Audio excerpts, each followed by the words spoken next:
우리 지난 시간에 이제 우리가 4페이지 에베소 교회는 이런 에베소 교회는 두 번째 단입니다. 4페이지 두 번째 단. 에베소 교회에 문제점이 이제 있었어요. 에베소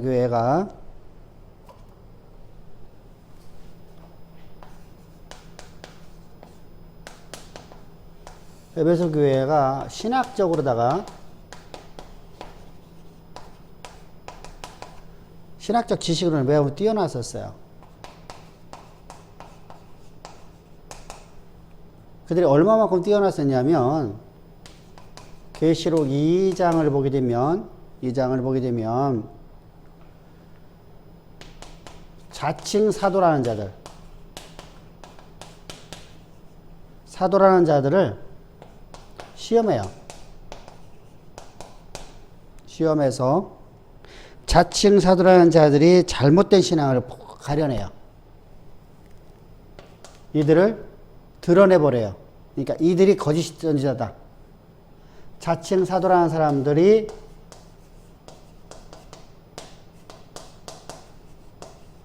다고 드러내요.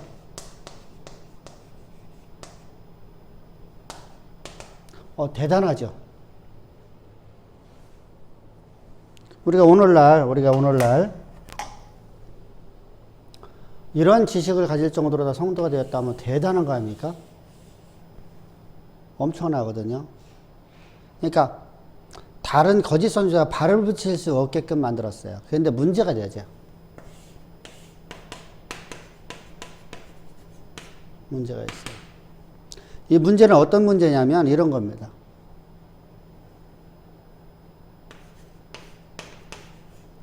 지식이 삶이 돼야 되는데 지식이 삶이 되는 것이 신학이에요. 이게 바로 신학이에요. 하나님을 아는 지식이 삶이 되어질 적에 이거 보고 신학이라고 하는 거예요. 근데 학문적으로 돌아가 버렸어요. 이것이 에베소 교회의 모습이에요.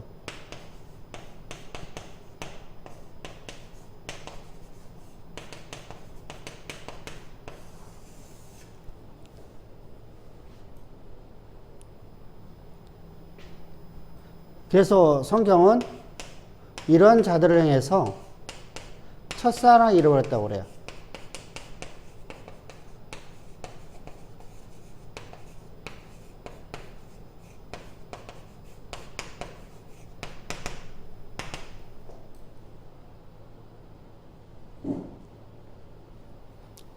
이들에게서 장점이 있어 보여요.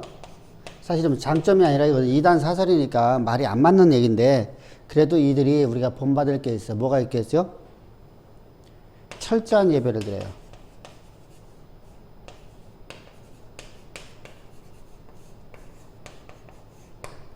이건 예배가 아니라 숭배거든요. 숭배.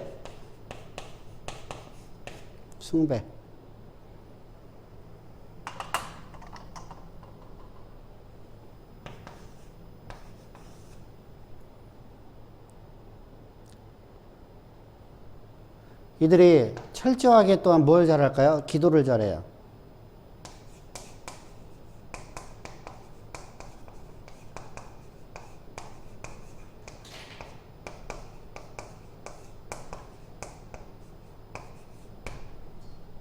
무아지경에 까진 같은 행동을 한단 말이죠.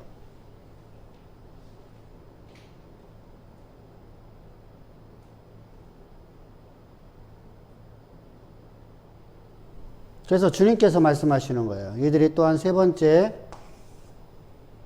철저한 헌금을 해요.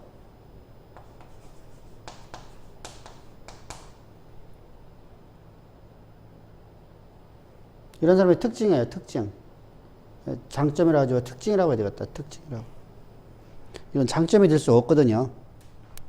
근데 우리가 본받아야 될 건 맞아요.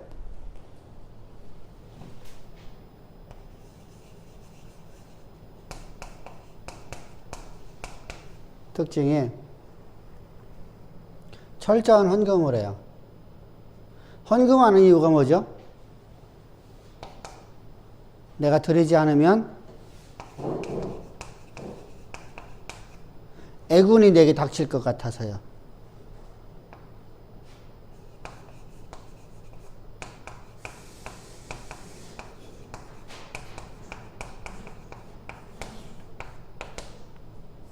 그럼 예배 숭배하는 이유도 마찬가지죠.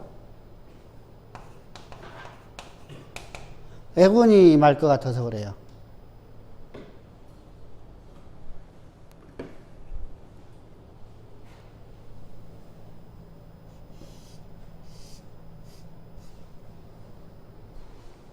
이것이 바로 이런 사람들의 특징이에요. 이런 신앙생활을 하는 사람들에 대해서 하나님께서 뭐라고 말씀하시냐면 이렇게 말씀하시죠.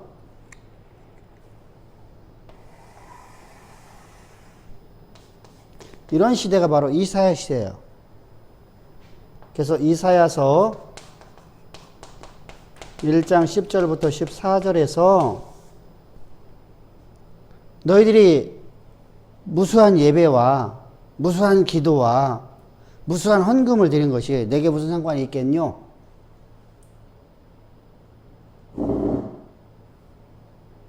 자, 우리가 예배는 하나님을 사랑해서 하나님의 사랑, 그 사랑을 받은 우리가 그 사랑 안에서 주를 사랑하게 우리가 예배를 드리는 거예요. 그래서 말씀을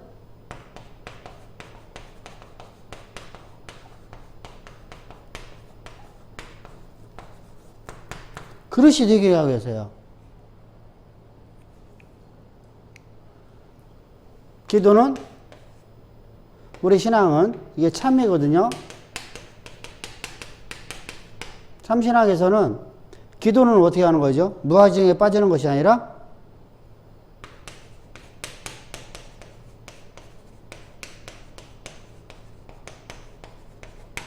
하늘에서 이루어졌듯이 땅에서 이루어지기를 기도하는 거예요. 그래서 이것은 우리가 계속해서 말하고 있듯이 믿음으로 기도해요.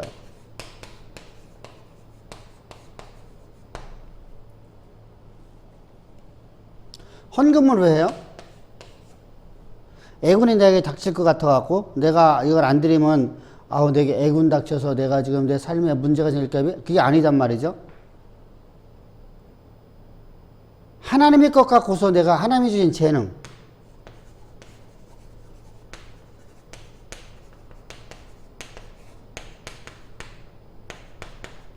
재능이나 능을 가지고 내가 살아가는 존재임을 내가 항상 고백하는 거죠. 고백.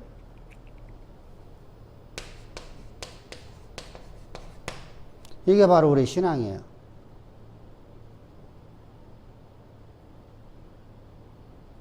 그래서 신학은 이게 학문적으로 내가 뭘 아는 거, 이런 상하타방문이 되면 안 돼요.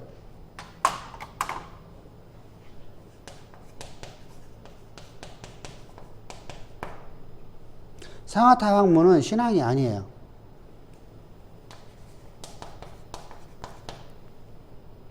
그래서 행함이 없는 믿음은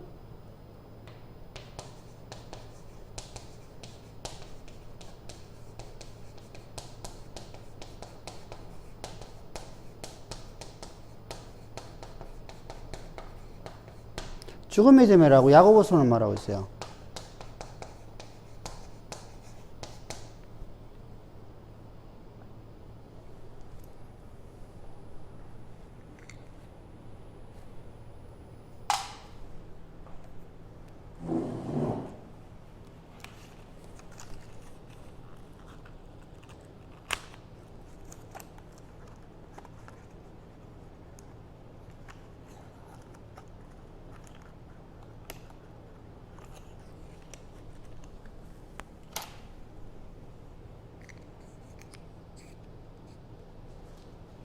그래서 이들을 칭찬한 이유가 뭐죠? 그러면 왜 에베소 교회를 하나님께 칭찬해요? 너희가 자칭 사도라는 사람들을 뭐 했다는 거예요? 시험에서 그들을 쫓아낸 것을, 그들을 드러내 보이는 것을 그들을 드러내서 그걸 쫓아낸 거잖아요. 그죠? 그들을 판단한 거예요. 판단. 근데 이것만 해갖고는 안 된다는 거죠. 행함이 있어야 된다는 거예요. 다시 말하면 지식 갖고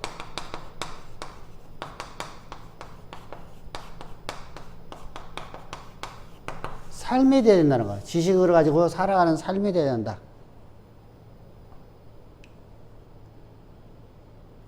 그러면 하나님 아는 지식을 갖고 살아가야 되는데 그런 살아가지 못하고 그냥 그거 끝났다는 겁니다. 행함이 없는 믿음이요.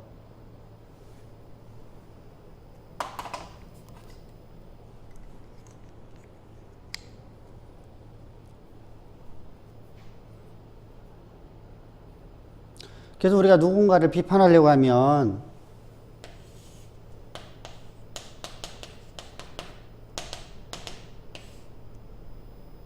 그러면은 다른 사람을 비판하지 말라고 하는 것이냐? 비판은 죄냐? 비판을 해야 되느냐?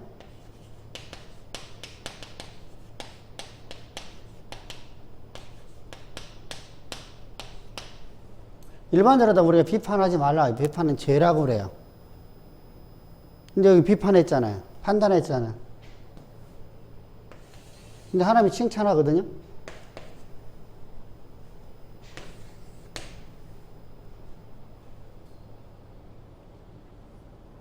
근데 칭찬하고 나서 곧바로 그들에게 하나님께서 책망을 한단 말이죠. 그래서 이걸 보여야 되는 거예요. 주께서 하시는 말씀.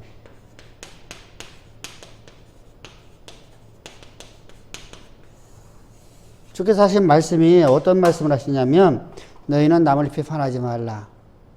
이렇게 말씀하셔요.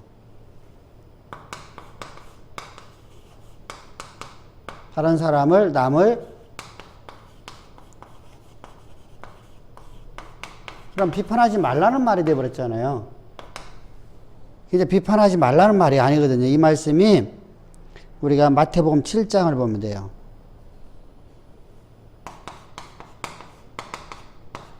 7장 1절부터 3절까지 읽었는데 7장 1절만 보면은 너희는 남을 비판하지 말라고 그래. 한번 읽어봅시다.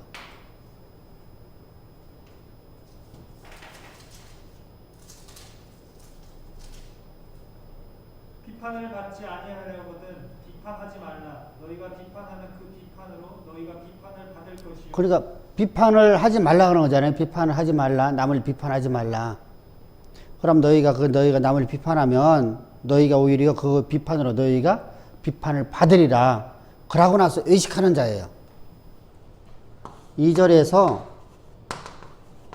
의식하는 자요.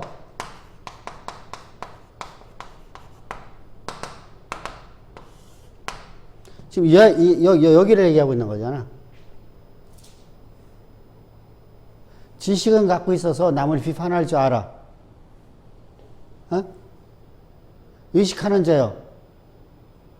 다시 말하면 너희가 남을 비판을 하면은 네가 하는 비판으로 네가 오히려 비판을 받으리라. 비판하지 말라라고 말하는 얘기를 하면서 그 비판하지 말라고 하는 사람이 누구냐면 이 사람들이 누구냐면 의식하는 사람들이요. 어떤 사람이에요? 하나님 아는 지식은 있는데 삶이 없어. 삶이 없는 사람들이에요. 그래서 입만 살아있다는 거죠. 입만.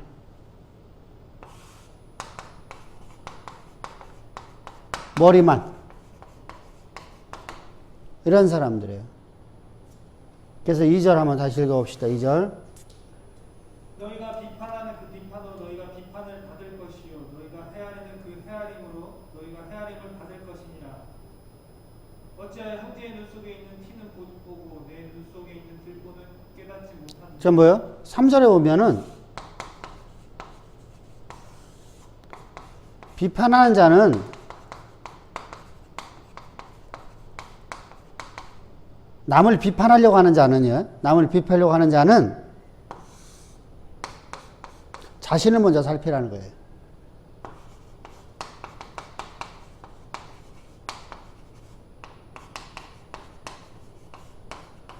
남을 판단하는 사람은 자신을 먼저 살펴라라는 거예요. 자, 우리 이건 바로 이겁니다. 내가 나를 살펴보면서 다른 사람을 판단할 적에, 다른 사람을 판단하고자 할 적에 내가 나를 살펴보면 내 모습 속에 그게 있는 것이 있거든요. 그럼 그 사람에게 우리가 비판하는 내용이 달라지죠.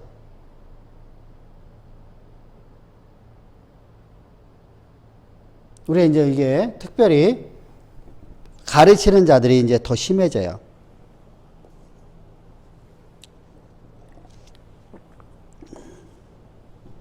나도 그 일을 못하면서 다른 사람에게 그걸 갖다가 못한다고 책망을 해요. 그러면 안 되거든요. 나도 그거 잘 못한다. 나도 그거 잘 못하겠더라. 근데 우리가 그렇게 살려고 노력해야 되지 않겠니? 나도 그렇게 살아가려고 나도 몸부림치는 것처럼 우리 같이 그렇게 한번 살아가 보자. 이게 돼야 돼. 그래야지 그 사람이 그걸 상처를 안 받아. 왜 그러냐면 내가 판단을 했는데 그 사람이 내 모습 보였을 적에 내가 내 모습에서 지도 못 살면서 이렇게 된단 말이지. 항상 주의해야 돼. 그러니까 주께서 하신 말씀이요. 그런데 이들은 봐봐. 이들은 거짓 사도를 드러냈어. 드러냈는데 자신들이 안 살아. 거짓 사도를 드러내기 위해서 뭐 했어? 거짓 사도 드러나니까 십자가를 얘기했잖아. 십자가. 근데 십자가를 얘기했는데 십자가를 믿지 않아. 그러면 이 사람들이 볼 적에 똑같은 놈들 아니야? 오히려 더 악한 자들이죠. 그래서 우리가 항상 판단하려고 하면 비판.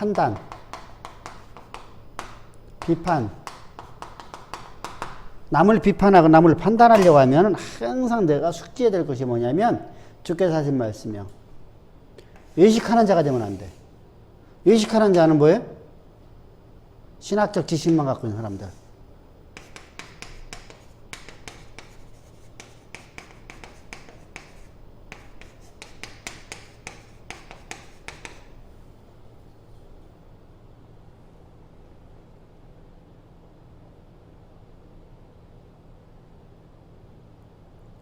그러니까 신학적 지식만 갖고 있으면 우리가 그렇잖아. 우리가 하나님이 우리를 향한 계획하심을 나도 알고 있어. 그래서 나는 그렇게 못 살아.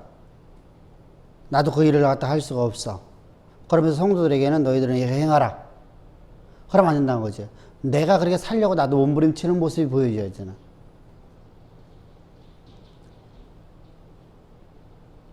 내가 그렇게 살아가려고 하니까 그러면서 말하는 거야. 나도 그거 잘 못 살겠더라. 참 힘들더라. 나를 살펴봤거든. 나를 살펴보고서 그들에게 함께 우리 한번 노력합시다. 여러분들 그렇게 살아갑시다. 저도 그렇게 살고 나도 그렇게 살아가고 그래서 우리 한번 열심히 한번 주의 일을 합시다. 이렇게 가라는 거예요. 그래서 우리가 항상 주의할 거예요. 이 에베소 교회가 이것이 못됐어. 그러니까 지식만 갖고 있고 삶이 없는 삶. 그러니까 이거 보고 상하타방물에 빠져버렸단 말이죠. 그래서 이들을 향해서 하나님께서 뭐라 하죠?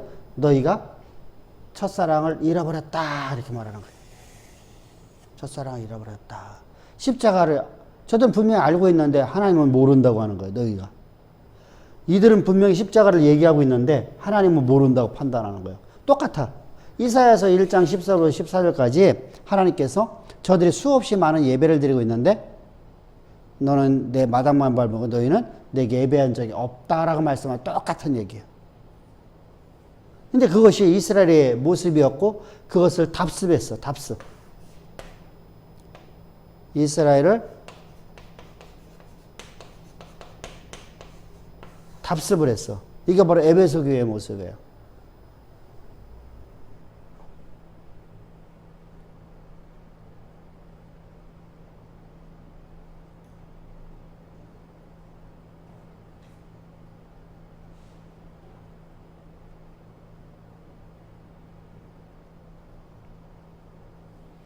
그래서 요한은 에베소 교회에서 편지를 쓰면서 사랑을 강조해.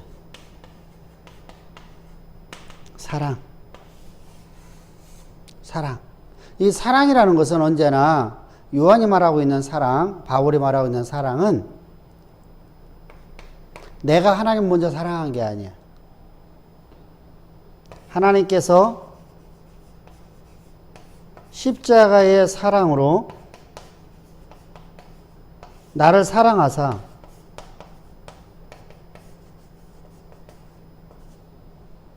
그래서 그 사랑을 내가 가진 자가 됐어.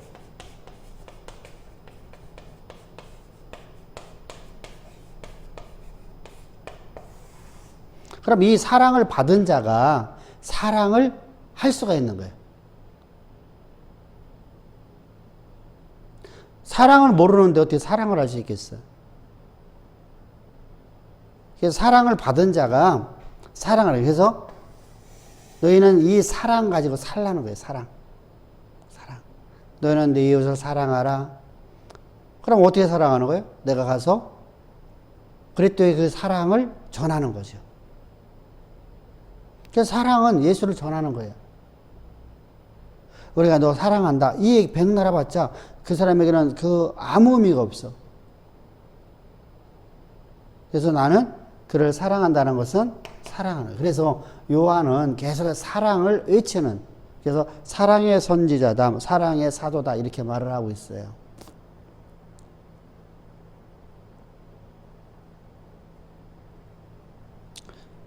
그럼 여기서 이제 우리가 한 가지 의문이 생기는데, 하나님이 전능하신 하나님이라면서, 하나님은 전능하신. 근데 왜 에베소 교회가, 그렇게 사랑하는 에베소 교회가 저렇게 되도록 내버려 두셨을까?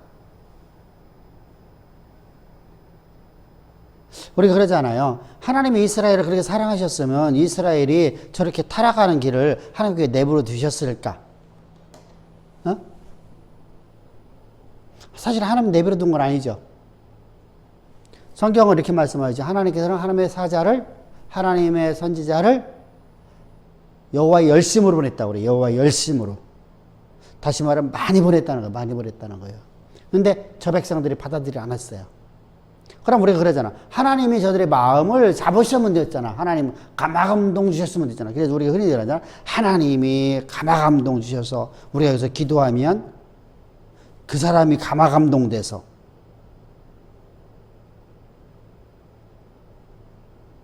우리가 가서 예수를 전하지 않고 여기서 기도하면 그 사람이 감화감동 돼서 예수를 믿을 수 있게, 그건 없어. 그건 절대 안 돼. 그럼 우리가 기도를 하라는 얘기는 뭐죠? 내가 누군가를 내가 전도하러 가기 위해서 내가 기도하라는 이유는 뭐예요?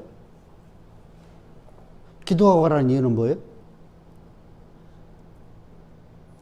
나를 하나님께서 그 일에 들어 쓰시기 위해서 나를 보내시는 것을 믿는 믿음으로 나가서 내가 그에게 지혜롭게 말하는 거예요. 가서.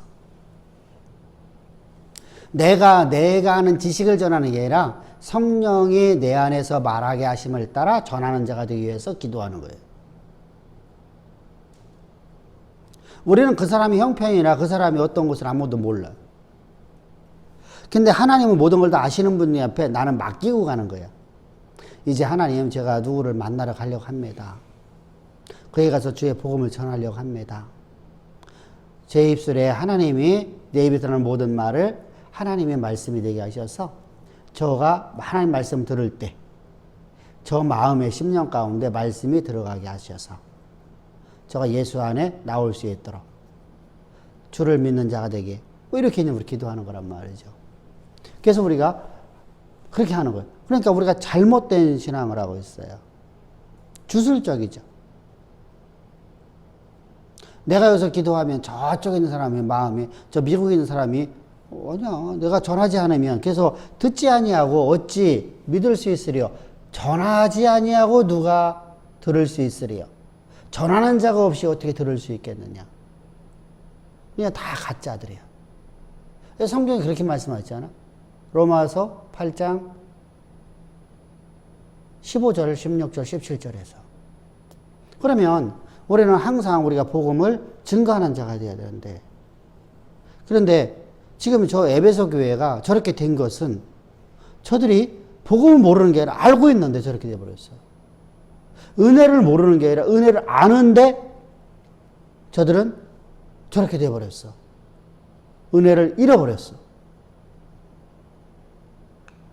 그럼 저들이 저렇게 된 이유가 우리가 하나님이 전능하신 분이라면서 하나님께서 저들의 마음을 감화감동시키면 되는데 왜 그렇게 안 하셨냐 이렇게 말하는 사람들이 있어.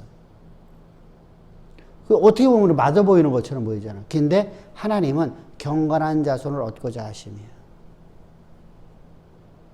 그러면 하나님께서 경건한 자손을 얻기 위해서 그 일을 하셨다. 그렇게 하나님께서는 저들이 하나님 앞에 자발적으로 하나님 앞에 나오게끔 하시려고 한 것이다. 이렇게 말씀하고 있는 거거든. 이게 무슨 말이냐면 이런 얘기야. 하나님은 우리의 신랑이 되셔. 우리는 그의 신부야.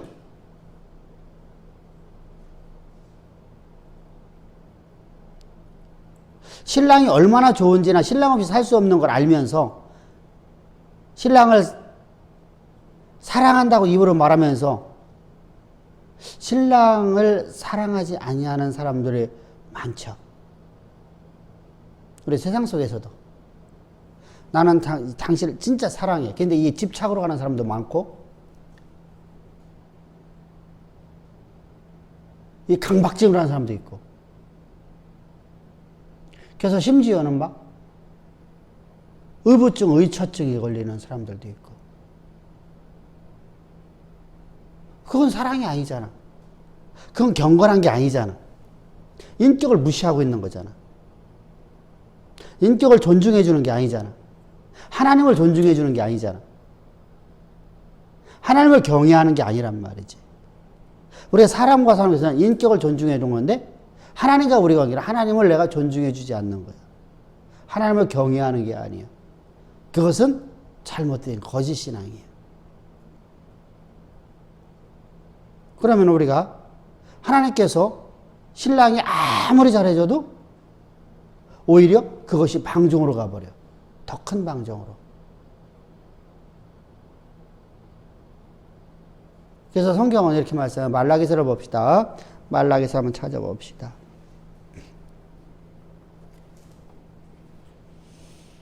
2장 13절부터 15절, 16절까지입니다.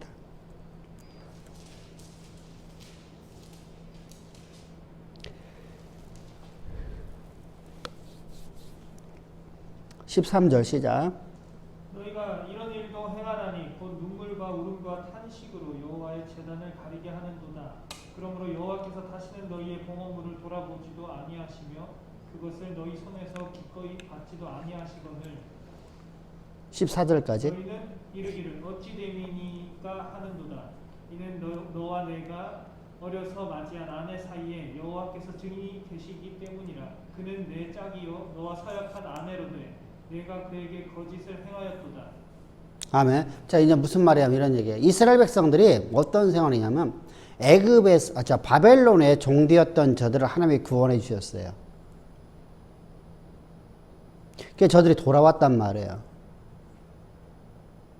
그래서 저들이 귀환한 사람들이 더 귀환해서 이제 스룹베벨 성전을 짓고 하나님 앞에 예배를 드리고 있어요. 귀환해서 저 하나님 앞에 예배를 드리고 있는데 이들에게 큰 문제점이 생겼어요.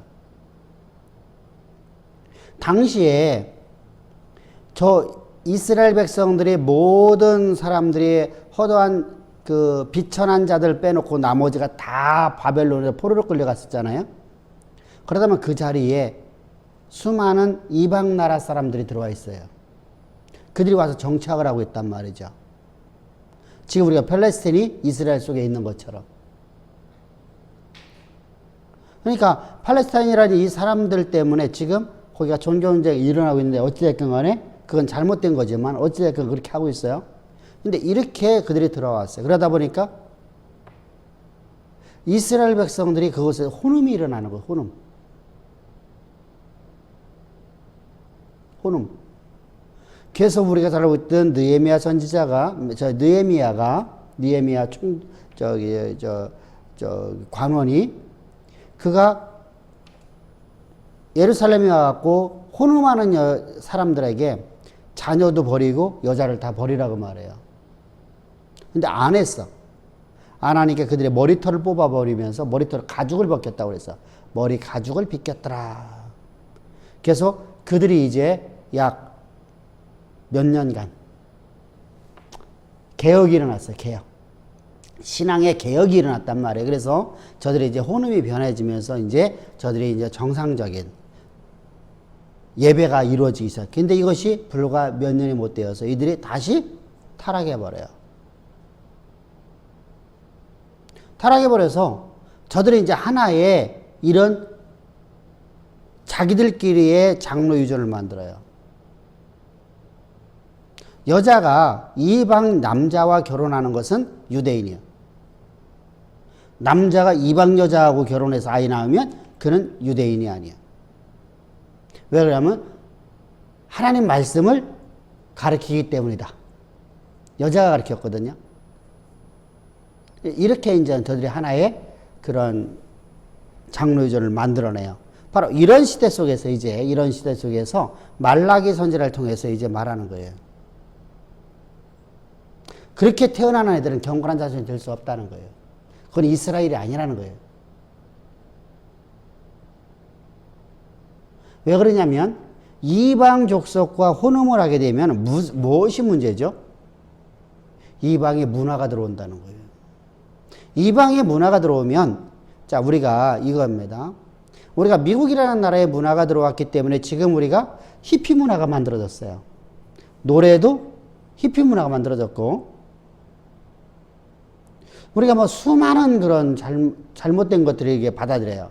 좋은 것도 받아들이지만 나쁜 것도 함께 받아들인단 말이죠.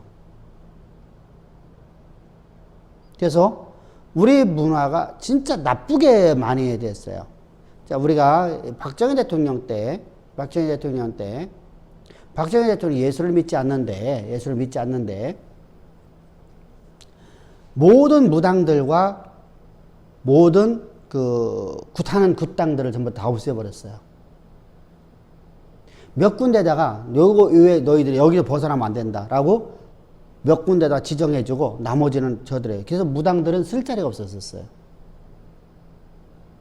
근데 민주주의라는 미명 아래, 자, 무당들을 풀어주는 것이, 무당들을 갖다가 풀어주고 무당들이 있는 곳을 갖다가 문화재로 만드는 것을 무슨 민주주의의 투사처럼,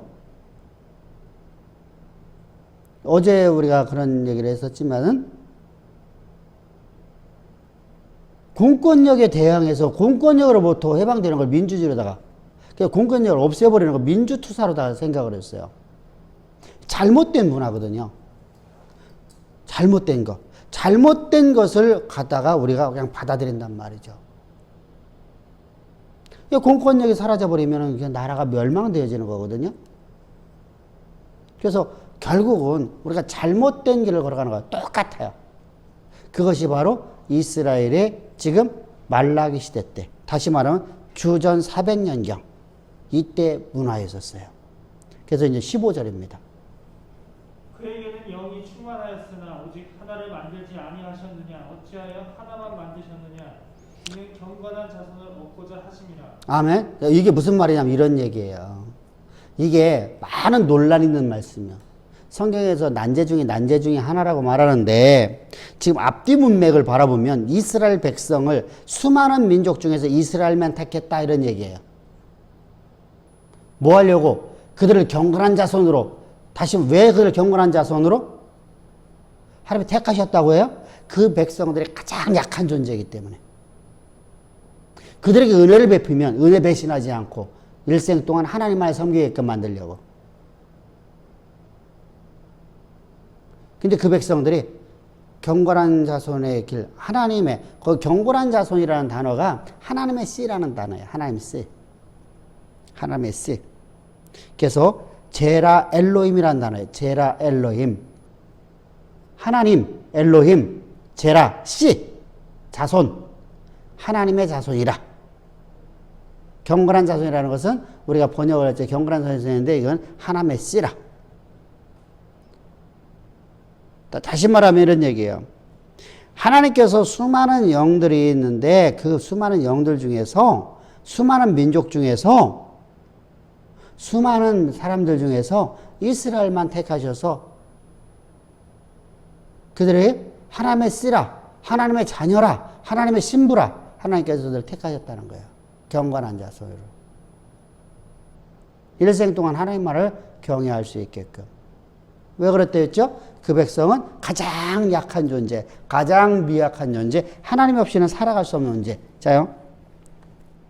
하나님 없이 살아갈 수 없는 것. 하나님이 함께 하지만 아무것도 할 수 없는 존재. 하나님이 나와 함께 하지 않으면 아무것도 할 수 없는 존재로 이스라엘의 백성들의 모습이에요.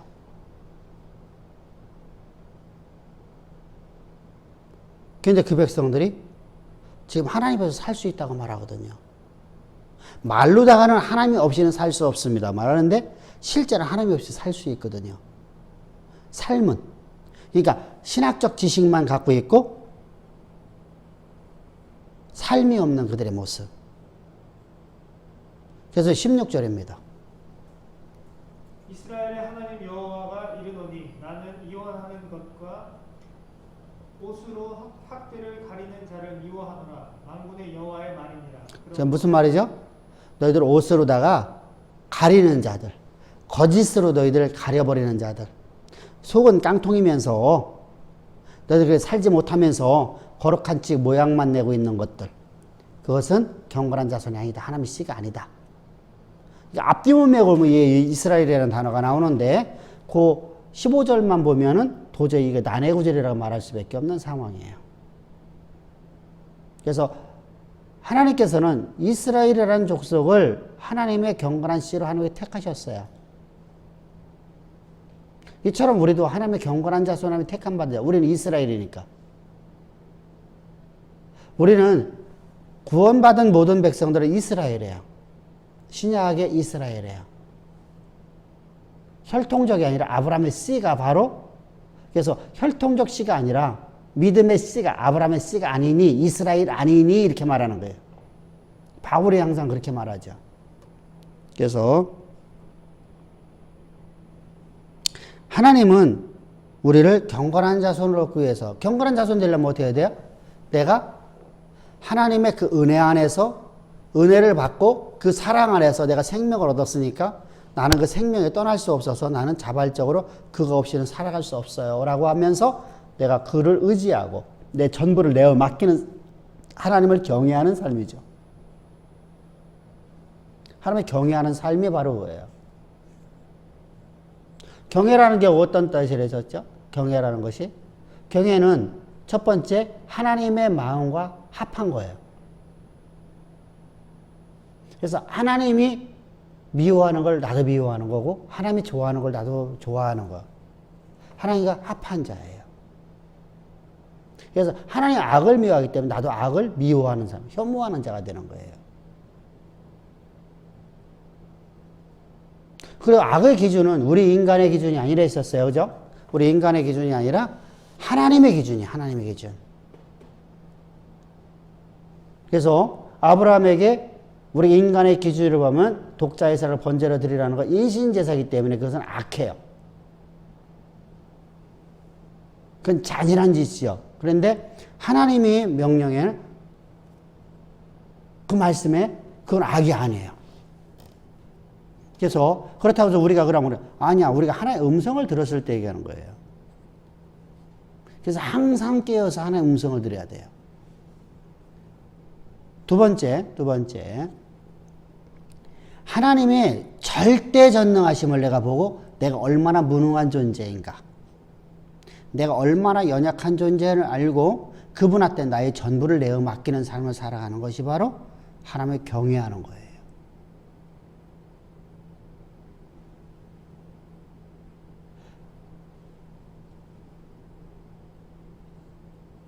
세 번째는 순종이에요.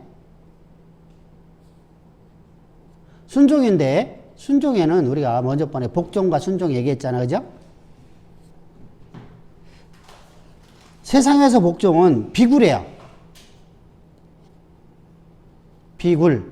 그러니까 나보다 강한 존재에게 내가 비굴하게 그냥 속으로 욕하면서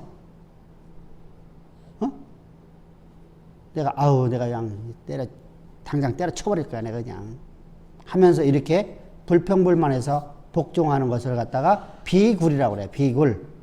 비굴. 근데 성경에서 말하는 것은 사실 복종과 순종을 함께 쓰고 있는데 너희는 복종하라 이렇게 말할 때도 있고 너희는 순종하라 말할 때가 있어요. 근데 순종과 복종의 차이점이 있어요. 성경적으로 나는요.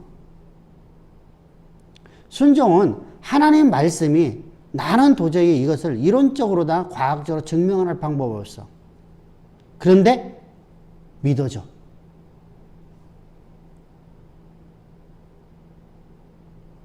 믿어줘.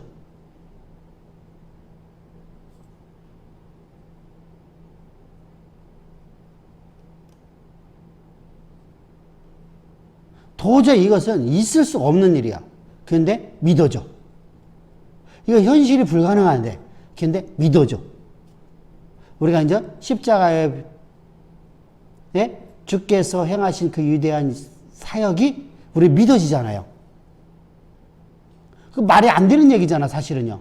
지금 그거 보고 우리 보고 지금 자세하게 이걸 과학적인 증거로 드러내십시오 하면 우리가 아무도 드러낼 수가 없어요. 근데 그게 믿어져. 그리고 이거 생명이 돼버렸어. 이때 우리는 그 말씀에 순종하는 거예요. 아멘으로 순종하면서 화답하는 거거든요. 근데 복종은 이게 도저히 이것은 불가능해 보여. 모세에게 하나님께서 이렇게 말씀하시죠. 모세야 내가 너로 하여금 내가 내 백성을 애굽에서 인도하는 일을 행하리라.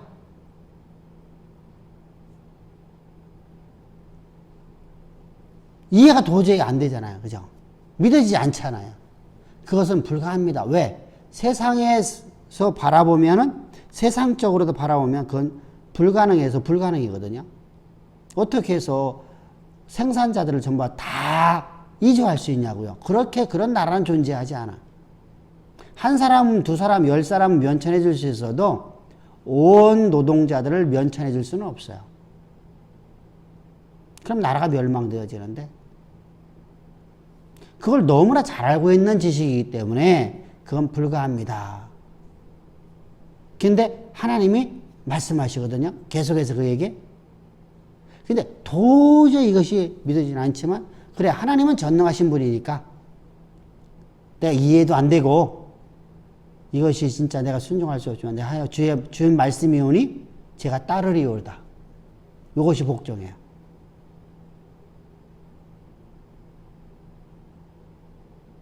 근데 그것도 믿음으로죠. 사실은 우리가 앞에서 보는 것은 내가 이성적으로다가 순종은 이성적으로다가 이게 그래 이건 돼 이것은 분명히 있을 수 없는 일인데 돼. 근데 이것은 할 수는 없는 건데 하나님이 하신다니까 하나님이 하시는 것을 믿고 믿음으로 내가 복종하는 거예요. 그래서 둘 다 믿음으로 가는 거예요.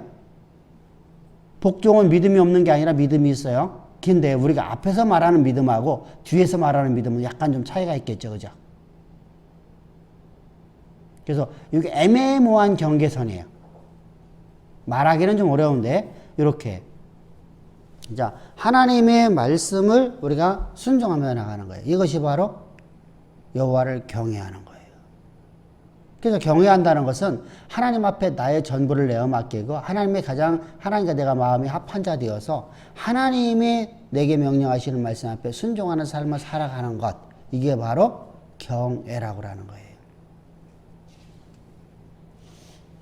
그럼 하나님을 경외하는 자가 되었다면 나는 하나님의 신부로서 살아가는 자라. 경건한 자손이잖아요. 하나님의 씨잖아. 하나님의 씨. 제라 엘로힘. 하나님의 씨가 되었다. 자, 이제 요한의 모든 사상은 뭐라고 했었어요? 이제까지요? 우리가 서두에서 말씀드렸었어요. 기독론이에요. 기독론.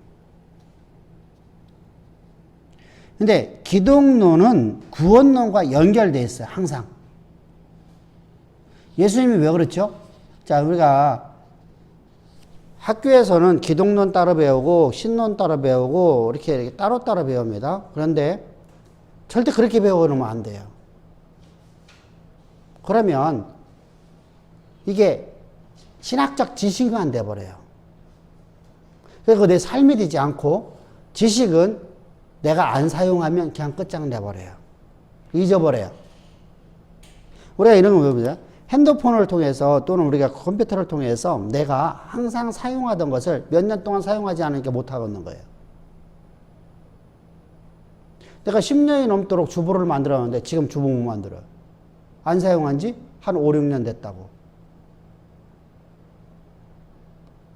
그러니까 이것이 바로 내가 삶으로 살아가야 되거든요. 삶으로. 지식이 있으면. 근데 지식을 내가 갖고 있는데 그걸 갖고 내가 삶으로 살아가야 된단 말이죠. 그래서 조이신학이라는 이 조이신학은 모두가 연결되어 있어요. 하나의 이야기야. 하나. 성경의 말씀이에요. 말씀이에요. 근데 우리는 자꾸만 기독론 따로, 인간론 따로, 인간론 안에 원죄론 따로, 죄론 따로, 또 구원론 따로, 이렇게 따로따로 배우고 따로따로 가기 때문에 그것은 다 잊어먹고 말아요. 그래서 신학을 배우고 나서 졸업하고 나면 남는 게 하나도 없는 거예요. 그러면 안 돼요. 그러니까 기독론과 항상 연결된 것이, 기독론은 신론과 구원론과 함께 연결되어 있어요. 그럼 교회론이 연결되죠? 인간론이 연결되죠? 왜? 구원을 받으려니까 인간이 어떤 존재인가를 얘기해야 되잖아요. 그래서 성경은 철저하게 하나의 메시지를 가는 거예요. 메시지. 그래서 그러면은 종말론이 가야 되겠죠? 왜 종말로 가야죠? 부활의 주를 얘기해야 되니까. 부활신앙을 갖고 살아가야 되니까. 그래서 우리가 말하고 있는 6개의 분과가 그냥 하나로 연결돼요. 여러 개. 원래 7개 분과라고 말하는데 그것은 하나의 서론, 맨 처음에 서론. 아, 이 신학이란 이것이다 라고 하는 것을, 조직신학이 이것이라고 하는 것을 서론을 말할 적에 서론, 그리고 구원, 그리고 우리가 말했더니 구원론, 인간론, 그리고 기독론, 신론, 교회론, 종말론. 이렇게 해서 7개, 6개의 분과가 딱 나눠져 있어요. 이것이 하나의 메시지로 가야 된다. 메시지로 가야 된다. 근데 이제 여기 요한복음에서는 기독론을 구원론과 연결시켜 놓고 있어요. 그리고 믿음, 은혜, 생명, 이런 내용들이 이제 그곳에서, 자, 그러면은 이 조직신학 안에서 이걸 다 가르쳐야 돼요, 사실은요. 우리가 6개 분과만 가르치는 게 아니라 서론 부분에서 하나님의 공유적 속성, 비공유적 속성, 다시 말하면 사람과 하나님에게 같이 있는 것, 속성, 하나님만 갖고 있는 비공유적 속성, 그리고 거기에는 이제 사랑, 믿음, 은혜, 이런 것들이 다 그 안에 들어있죠. 그래서 이런 속성들을 다 배워야 돼요, 서론 부분에서. 근데 그것을 안 배우고 그냥 그런 것을 나갈 시간도 없이 그냥 한 학기가 끝나버리거든요. 앞부분에서 몇 장 끝나면 그건 이제 후반부에 가는 게 있으니까. 그래서 이제 우리가 그런 것들. 또 우리가 이제 그럼 기독론만 있느냐, 기독론에서 구원론만 있느냐, 아니죠. 사람이 어떤 존재인가, 인간론도 나와 있단 말이죠. 근데 그것이 이제 바울처럼 아주 자세하게 크게 나와 있는 게 아니라, 그리고 또 연합. 그건 요한복음에서는 기독과 연합을 되게 강조를 많이 해요. 연합. 어떻게 우리가 하나님과 연합되었느냐. 주는 포도나무여 나는 가지니. 그러면서 당신을 증거를 해요. 그래서 요한복음의 특징 중에서 나는 누구다 이렇게 말하는 게 있어. 첫 번째로 나는 빛이다.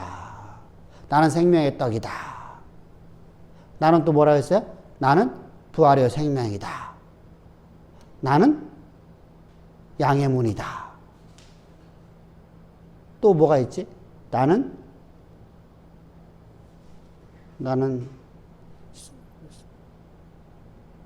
생명의 떡. 나는 빛이다. 나는 양의 문이다. 나는 부활이요 생명이고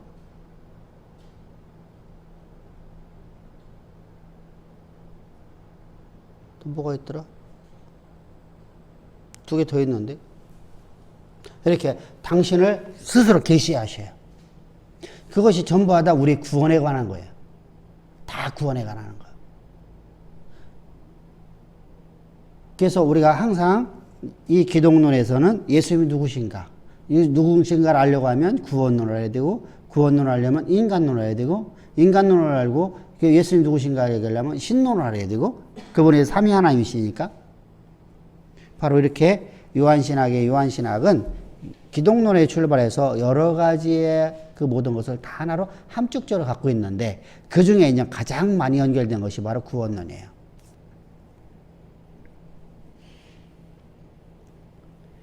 그러면서 그런데 요한은 교회 내에서 생활이나 목회신학 또 성례전의 내용이 거의 없어요. 교회론은 분명히 존재하고 있는데 그래서 교회론이 없다고 보는 거거든요. 왜 그렇죠? 당시 문제점이 뭐였었죠? 자, 이제 특징이 있어요. 우리가 어떤 문제를 이야기할 적에 이 서신서는 교회에 문제 있는 걸 얘기하는 거거든요.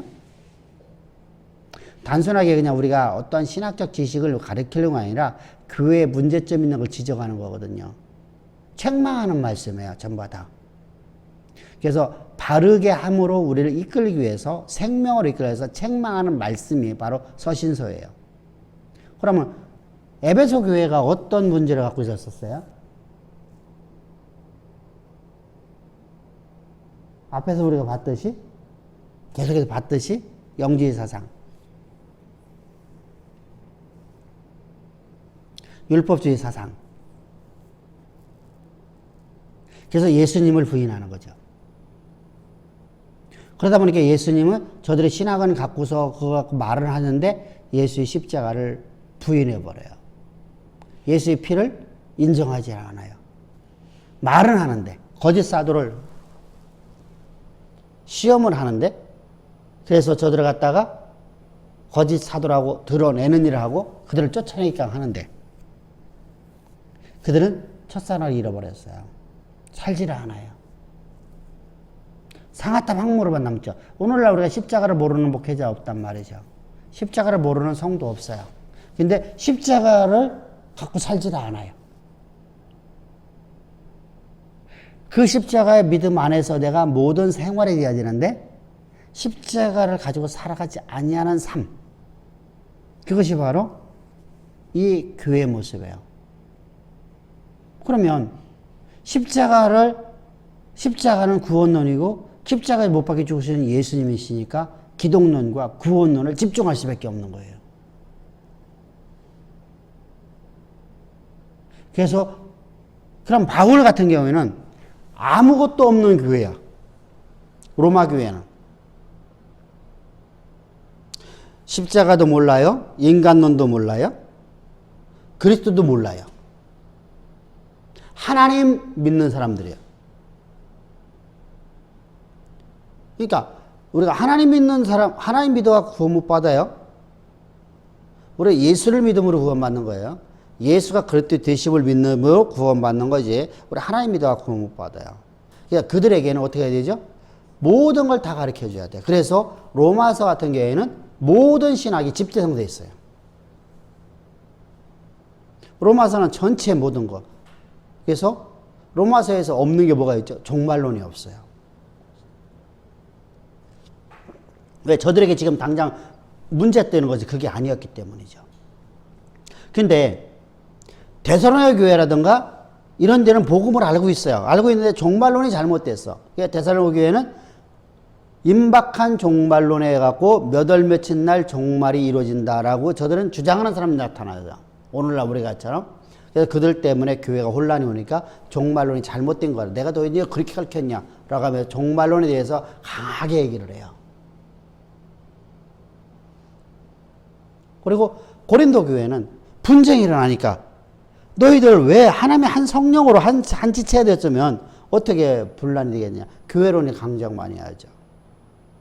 그러면 그들이 종말론에 잘못된 신앙을 갖고 있으니까 종말론을 강조하고 있고요. 이렇게 각 성경마다 특징이 있어요. 근데 이 에베소 교회는 교회론이 별로 안 나오는 게 바로 그래서 기독론을 얘기하려고 기독론과 구원론에 대해서 많이 나와요. 그러니까 구원론 안에는 뭐가 들어있어요? 성령론이 들어있어요. 성령론은 따로 구분하지 않아요. 그래서 성령론은 우리 이제 보수 신학자들은 보수 신학, 다시 말하면 개혁주의 신학이라고 하는 신학에서는 성령론을 따로 구분하지 않고, 왜? 성령으로 말미암지 않으면 우리는 아무도 구원을 받을 수 없기 때문에, 그래서 성령론 안에다가 구원론을 함께 구원론 안에다가 성령론을 집어넣어 버렸어요. 이 군소 이제 이 교회 신학을 알지 못하는 사람들이, 이제 보수 신학을 알지 못하는 사람들이 성령론을 따로 집어넣어갖고 이게 오순절 계통 같이 저렇게 이단 사설을 빠져버려요. 그러니까 방언할 적에 저들은 어떻게 하죠? 올해는 방언이라는 것은 새 노래잖아요. 새로운 말이잖아요. 이제까지 하지 않던 말을 하는 것이 바로 방언이거든요. 그래서 새 방언이라 이렇게 말하고 있는데, 저들은 그 방언을 갖다 뭐로 보냐면 무아지경 상태에서, 혼미한 상태 속에서 뭐가 취해버린 것처럼 그냥 끊임없이 반복되는 말을 하는 것. 이게 뭐 똑같아요? 주술하는 것 똑같죠. 주술하는 것처럼. 그래서 내가 나에게 스스로가 체면이 걸려버려요. 그래서 나는 그 방언하지 않으면 난 기도하지 않은 것처럼 느껴지는 거예요. 이게 또 뭐냐면 어떤 사람이 어렸을 트라우마가 있어요. 이 트라우마가 있어갖고 이 사람은 반드시 매일마다 거기를 어려서부터 가야만 마음의 안정이 와. 그래서 커서도 그게 그 자리를 항상 갔다 오야 돼. 그것은 잘못된 거잖아요. 그러면은 이 사람이 자기가 올바르게 사회생활을 할 수가 없잖아요. 그 지역을 떠날 수 없잖아요. 바로 이렇게 잘못된 신앙관이에요. 잘못된 삶을 살아간 거예요. 뭐냐면 이건 상처죠. 이거 똑같아요. 그래서 우리가 이런 내가 방언하지 않으면 기도하지 않은 것처럼 여겨지는 것. 이것은 무아지경에 빠져서 혼미한 상태 속에서 내가 여기 뭐라고 써놨어요? 여기다가 써놨을 건데 그거 무아지경에 빠진 것이라고 했잖아요. 기도가. 무아지경에 빠져 있는 거예요. 그것은 기도가 아니에요. 그것은 내 스스로 내가 만들어낸 장로들이 만들어낸 하나의 주술이에요. 그래서 그런 것을 우리가 항상 조심하게 됩니다. 자, 종말론에 대해서는 세 가지를 부연하고 있는데, 부활, 하늘의 집, 뭐 이렇게 이제 표현하고 있어요. 또 메시아 왕국, 뭐 이렇게 종말론에 들어 있어요.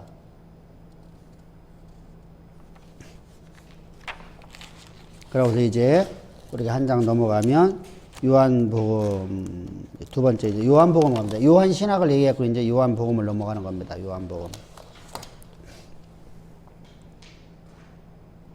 요한복음의 독특성입니다. 독특성. 요한은 다른 복음서와 달라요.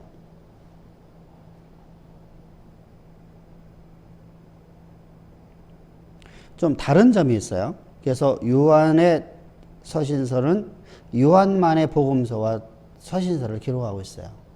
다시 말하면 요한은 다른 사람들은 예수님의 행적을 기록하고 있어요. 공관복음은 예수님의 행적을 기록하고 있어요. 근데 요한은 신앙을 얘기하고 있어요. 신앙을. 행적을 알면 뭐하냐? 신앙을 해야 되지 않느냐? 신앙함을 해야 되지 않느냐? 그러니까 신앙을 얘기하고 있어요.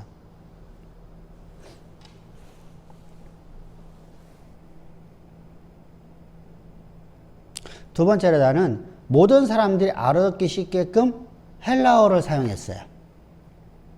대중적인 헬라어. 그러니까 요한복음의 특징이에요. 대중적인 헬라어를 썼어요. 근데 요한복음이 어렵죠? 자, 우리가 똑같은 거예요. 우리가 역사를 아는 건 쉽죠? 우리가 역사를 우리가 알아갖고 역사 속에서 이런 일이 있었다, 이런 일이 있었다, 이런 일이 있었다. 이것을 우리가 사실 조금만 공부하면 다 알 수 있는 거예요. 근데 그것을 가지고서 온고의 지신, 내가 과거의 것을 배워서 오늘 내가 사용하는 것은 어려워요. 이게 신앙이잖아요. 기독교 안에서는. 그러니까 이 요한은 신앙을 얘기했기 때문에 좀 어려운 거예요. 단순하게 그냥 하나의 역사를 기록했으면 얼마나 쉽겠어요. 더군다나 더 쉬운 말로 했으니까. 그래서 요한복음이 쉽다. 또 요한복음 어렵다라는 말들이 들어진 걸 바로 그거예요. 근데 요한복음은 사실은 깊이가 있는 책이기 때문에 조금 어려운 모습이 있어요. 요한복음은 초대교회 기독론과 삼위일체의 형성을 지대한 경험을 해요. 왜 그렇죠? 태초에 말씀이 있으냐? 이 말씀이 하나님과 함께 있으며 이 말씀이 세계를 지었다. 그럼 말씀이 하나님이시네요. 근데 그분이 예수님이시거든요. 그분의 영이 성령이셔요. 그분이 나오는 말이 성령이에요. 자, 보세요. 이게 사실은 이걸 삼위일체 신론을 말하고자 한 게 아닌데 삼위일체 신론이 딱 나와버려요. 말씀이 있다. 말씀은 하나님이시다. 근데 말씀이 우리 가운데 계시니 그 누구예요? 예수. 성자이시다. 이 말씀이 성령이시다. 이렇게 말하고 있어요. 본질상, 이거 바울은 이제 본질상 한 분이시대.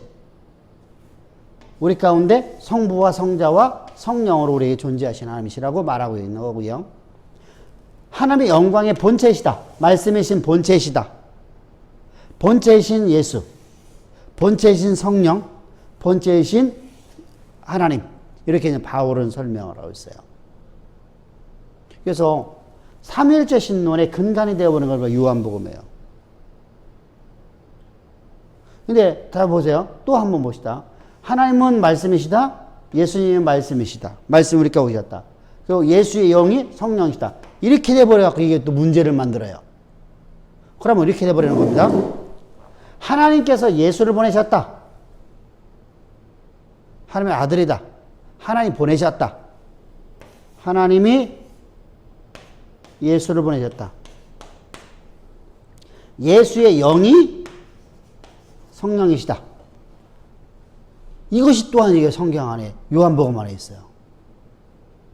그래서 이렇게 성부와 성자와 성령을 계급으로 나눠버려요. 능력으로 나눠요. 그래서 하나님보다 능력이 작으신 예수, 예수보다 능력이 작으신 영. 이거 누가 이렇게 만들었을까요? 영지주의자들이죠. 근데 이것도 지금까지 써먹고 있어요. 지금도 교회에서. 특별히 오순절 계통. 그게 아니야. 성부와 성자와 성령은 본질상 한 분이시다. 말씀이시다. 근데 그분은 성부는 모든 것은 본질상 한 분이시니까 말씀이신 그분께서는 모든 세계를 오늘도 운행하시는데 하나님의 당신의 뜻대로 운행하셔요. 운행하셔. 그리고 우리를 택정하셔. 예수 믿는 사람은 택정하셔. 그리고 아버지께로 인도해요. 아버지께서 우리를 인도해서 어디를 보내느냐? 예수께로 인도해요. 그럼 예수님은 본질상 한 분이신 말씀이셔. 그분께서 우리를 구원을 해주셔. 그리고 그분께서 우리에게 항상 우리에게 아버지의 말씀을 따라 살라라고 말씀을 해주셔. 그래서 삶의 본을 보여주셔. 나도 아버지의 뜻을 행하러 왔도다. 본질상 한 분이신데, 말씀이신데, 아버지의 뜻을 행하러 왔다. 내가 너에게 가르치는 이 말은 내가 자의로 너에게 말하는 것이 아니라 내가 아버지께 받아 너에게 전하는 것이다. 가르치는 것이다. 그래서 우리에게 삶의 본을 보여주시는 분이에요. 그러니까 예수님은 우리를 구원하시고 우리의 삶을 어떻게 사는가를 알려주시는 분이에요. 이것이 요한복음이 강해요. 다른 데보다. 그리고 성령은 누구셔? 본질상 말씀이셔. 말씀이셔. 한 분이셔. 근데 이 성령은 우리에게 성부와 성자께서 우리에게 행하신 모든 일들을 믿음으로 갈 수 있도록 우리를 갖다 이끌어 가시는 분이요. 그래서 믿음으로 가게 하려고 하니까 하나님을 알려주시고 예수님을 알려주셔.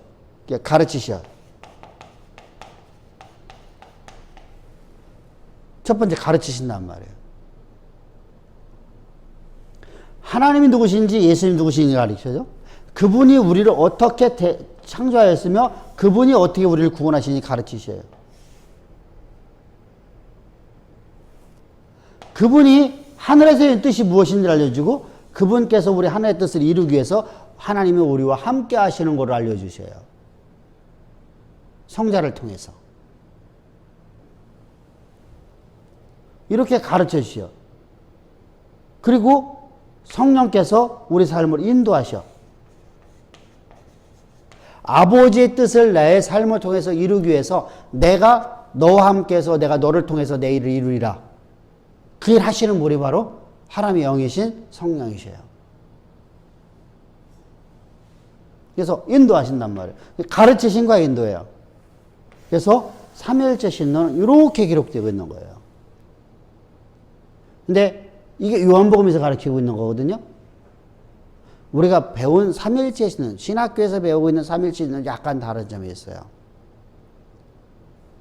근데 우리가 요한복음에서 말하고자 하는 바로 그래요. 가르치심을, 자, 하나님 누구신지, 예수님 누구신지 가르쳐 주시고, 하나님께서 우리를 향한 계획하시는 무엇인지, 하나님께서 우리를 구원하신 것이 어떻게 구원하셨는지, 하나님께서 우리의 인간이라는 존재는 어떻게 지으셨고, 인간이라는 존재는 어떤 존재인지 알려주시고, 그리고 그런 우리를 어떻게 하나님이 사랑해 주셔서 우리가 어떻게 구원받았고, 하늘의 뜻을 갖다 이 땅의 역사 가운데 이루기 위해서 우리를 하나님과 나와 완전히 연합시켜 주신 일이 바로 예수님이신 걸 가르쳐 주시고, 그 일을 이루기 위해서 하나님께서 우리를 인도하시는데 그 인도하시는 분이 바로 성령 하나님이셔요. 그래서 하늘에서의 뜻이 땅에서 이루어질 수 있도록 하나님이 내 안에서 함께 하시는 것과 그리고 그분께 나를 통해서 하늘의 뜻을 땅에서 행하는, 이루는 그 일을 우리에게 알려주시고 우리로 믿음으로 갈 수 있도록 우리에게 오늘도 인도하시는 그분이 바로 성령 하나님이시다. 이게 성령의 사역에 대해서 강조를 해요.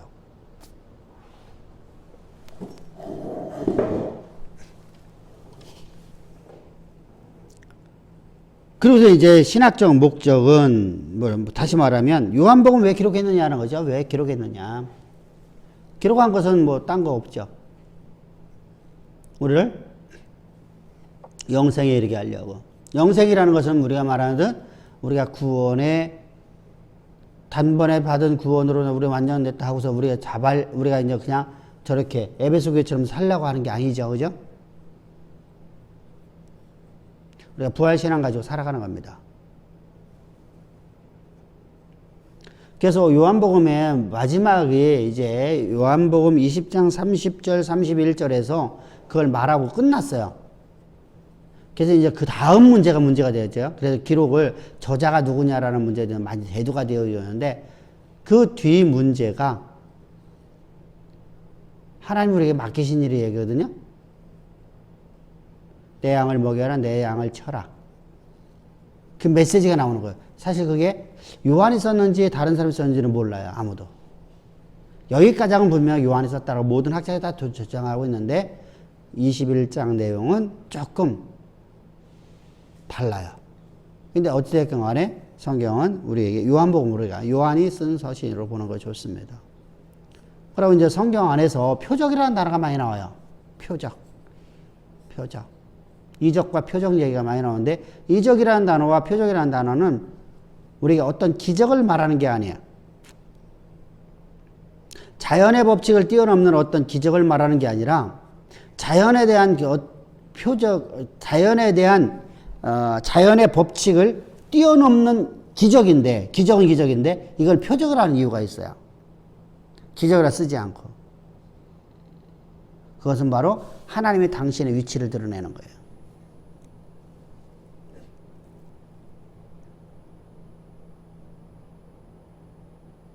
그러니까 예수님께서 표적을 한 것은 바로 내가 곧 하나님이라는 거예요. 자연의 법칙을 뛰어넘었잖아요. 그래서 예수님이 바로 하나님의 아들이신 그리스도이심을 드러내고자 하는 것이 바로 표적이다. 그래서 예수님께서 행하신 표적을 보면서 저들이 하늘로부터 온 사람입니다 라고 말하잖아요. 그죠? 그게 바로 표적의 뜻이에요. 그런데 저들이 그 표적을 보고서 예수를 나가지 못하는 자들에게서는 예수님께서 그들을 갖다가 너희는 가라 이렇게 말하는 거예요. 표적의 의미를 잘 이해를 못하는 사람들에게.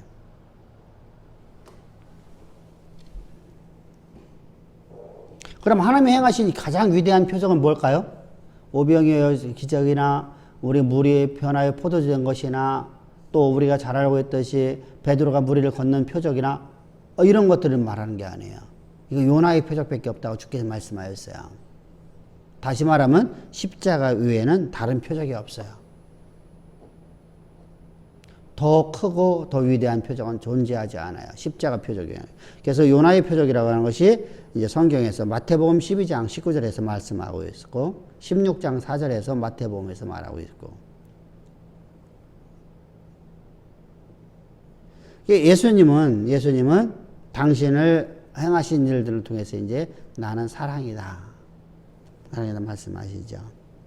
그래서 요한복음 3장 16절에서 이렇게 말씀해요. 누구든지 그 주를 믿는 자는 멸망치 않고 영생을 얻으리라 라고 말씀합니다.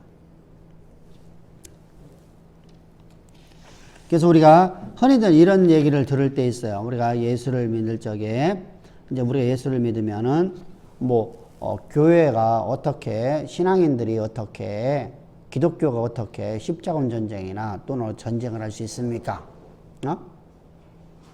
이런 얘기를 하죠. 전혀 관계없어요. 기독교와 십자군 전쟁이나 이런 거 아무 관계가 없어요. 그건 자기들이 원해서 하는 것 뿐이에요. 세상인데 이들이요, 십자군 전쟁이라면서 지들이 신앙인으로서, 아니야, 저들이 교리 전쟁한 것도 아니잖아요. 땅 뺏기 한 거잖아요. 로마 교황이 자신의 기득권을 갖다가 차지하기 위해서 전쟁한 거거든요. 하나님 나라와 전혀 관계없어요. 전혀 아무 상관없어요. 종교재판 아무 하나님과 관계없어요. 또 오만과 복수심, 기독교와 전혀 관계가 없어요.